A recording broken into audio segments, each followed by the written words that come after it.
The Ibom Open Maternity Project has expanded its maternal and child healthcare intervention to 20 local government areas in Akwa Ibom State. Hi, welcome to What's Happening. These are our top 10 stories countdown today. At number 10, Ferrari's first ever production electric car, the Luce, has sold for $40 million at auction despite a controversial reception to the model following its launch. The 2026 Ferrari Luce tailor-made was sold at an RM Sotheby's auction in Monterey, California over the weekend. GB News on Monday reported that the Italian supercar manufacturer said proceeds from the auction would be donated to benefit future educational initiatives through the Ferrari Foundation. The vehicle, which was built to US specifications, will return to Maranello, Italy, and is scheduled to be delivered to its anonymous buyer in the first quarter of 2027. At number 9, Barcelona have reached a deal with Manchester City to sign Spanish World Cup winner Rodri. A source from the Catalan club said the 30-year-old midfielder will move for a fee of around €75 million,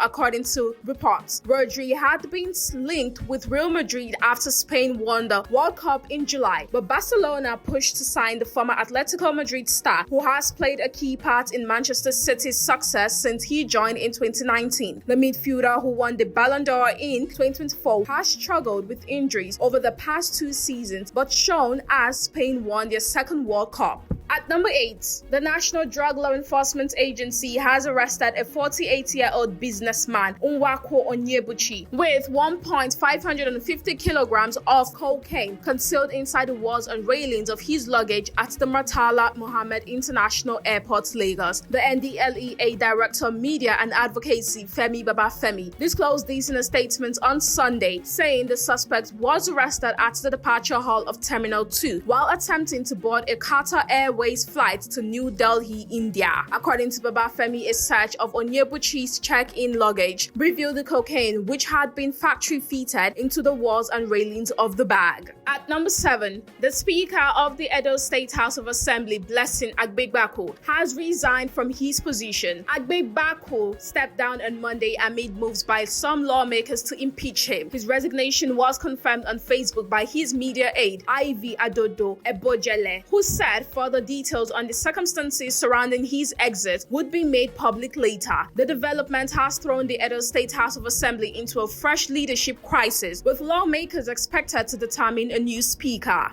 At number 6, the Nigeria Democratic Congress has hailed Governor Ademola Adeleke's victory in Saturday's Osun State governorship election as a triumph of democracy and the will of the people, but faltered his reported pledge to support President Bola Tinubu in the 2027 presidential election. The NDC National Publicity Secretary, OSA Director, said the outcome demonstrated that voters could resist what he described as tyranny, civilian dictatorship, and attempts to suppress their democratic choices. The director commended the people of Osun for turning out to vote and insisting that their vote must count, saying the results showed that federal power alone could not determine an election's outcome when voters were determined to exercise their rights. At number 5, the Kano state government says it has completed 867 of the 1,557 projects executed by the administration of Governor Abba Yusuf from its inception to date. The Commissioner for Public Procurement, Project Monitoring and Evaluation, Nura Maji, disclosed this at a media briefing on Sunday in Kano. According to him, the 867 completed projects represents 55.68% of the total classified projects, while ongoing projects account for 42%. Maji said the project had a cumulative contract value of 996.29 billion naira, with 695.20 billion naira approved through notices of no objection and 444,000.75 billion naira in payment certificates vetted by the ministry. At number 4, the Bank of Agriculture has said it is strengthening support for women farmers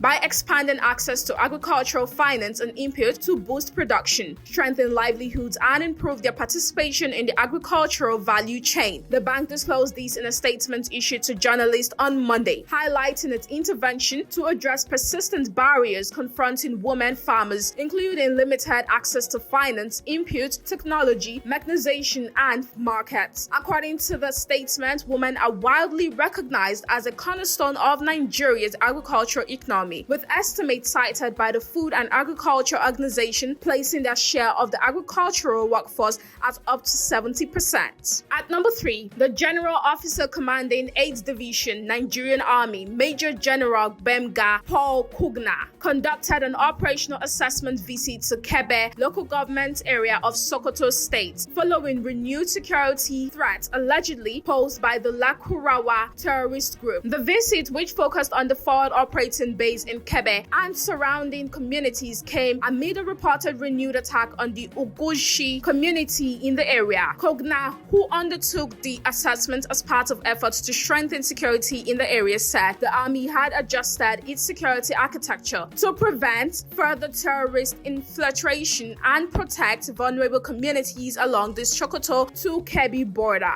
At number 2, the Kebbi State Police Command has arrested a 19-year-old woman in Zuru local government area for allegedly stealing a newborn and presenting the child to her husband as her own. The incident reportedly occurred on July 23, 2025, when the suspect allegedly visited Fatima Mohammed shortly after she gave birth and offered to assist her by fetching hot water. According to the police, the suspect allegedly used the opportunity to flee with the newborn instead of returning with the water. Preliminary investigations revealed that the suspect had allegedly been under social and emotional pressure over her inability to have a child, particularly as some of her peers had already given birth. At number 1, the Ibom Open Maternity Project has expanded its maternal and child health care intervention to 20 local government areas in Akwa Ibom State, reaching thousands of pregnant women, breastfeeding mothers, and children under 5. The 2026 intervention, which formed part of activities marking World Breastfeeding Week, ended in Uyo, with stakeholders calling for sustained support to address malnutrition and improve maternal and child health outcomes across the state. That's all for today. See you next time on What's Happening.